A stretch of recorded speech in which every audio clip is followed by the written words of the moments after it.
On our recent video on short drives and the damage that short drives do to engines, particularly older engines, we had a question come up: if you had a plug-in hybrid or a hybrid vehicle, would that minimize the amount of wear and tear you get from these cold starts? So we're just going to address that in this video. It's an interesting question. There's a lot of nuances here to think about. There's a fairly obvious theoretical answer that springs to mind, but actually the real world answer is somewhat different. So in your traditional combustion engine vehicle, there is a lot of heat stress going in, particularly from the cold start. So wear and tear is increased. It's being managed. We've got another video going out explaining how modern engines have adapted to protect themselves from these cold starts, much more than the older engines.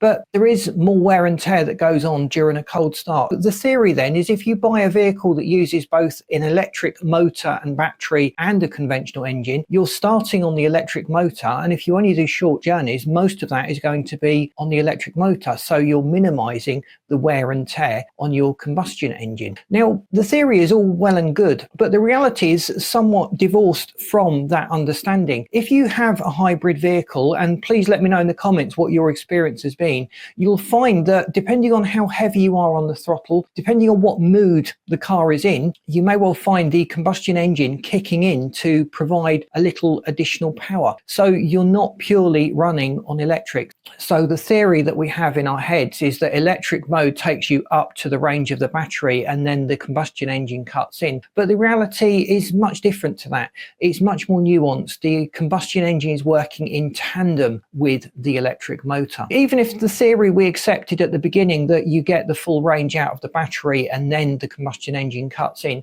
you may still be in a situation where you're doing much shorter drives. For example, if the range of your hybrid vehicle is 40 miles on electric only power and you have a journey of 50 miles, then you're actually doing 10 miles of that journey on the combustion engine. Instead of doing 50-mile drive on a cold engine that warmed up during that time, you're doing just 10 miles drive on a very, very cold engine.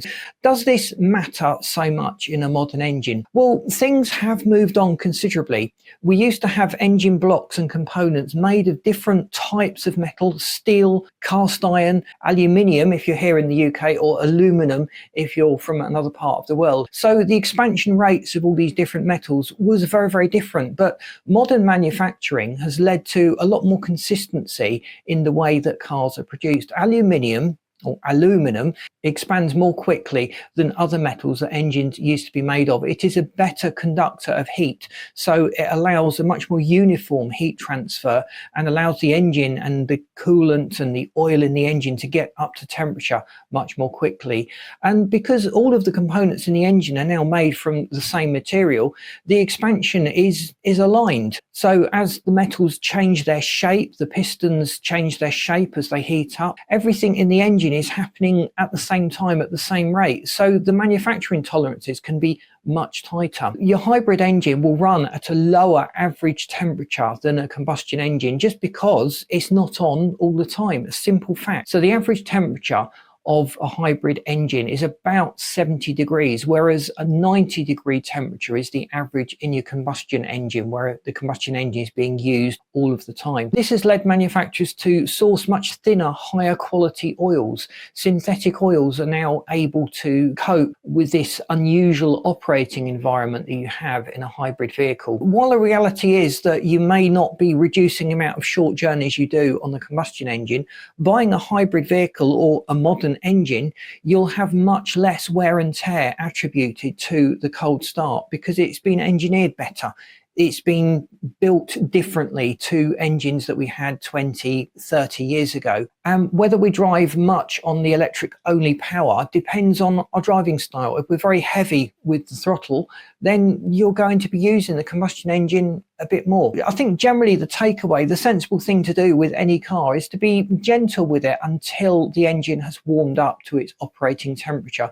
But with hybrid vehicles, there's a lot more of a wide margin of tolerance for therefore being driven slightly harder than maybe some of those older internal combustion engines that we have. So for most people, there is a considerable fuel saving because you're running on electric only power.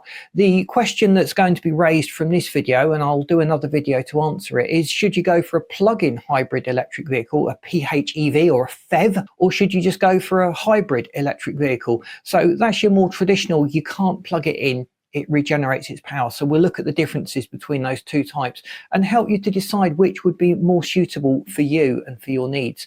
So thanks for watching. Please subscribe to the channel because we'd hate you to miss out on all the great content we've got planned. And I've lined this video up and this playlist for you that you should find really interesting. Thanks for watching. See you in these next videos.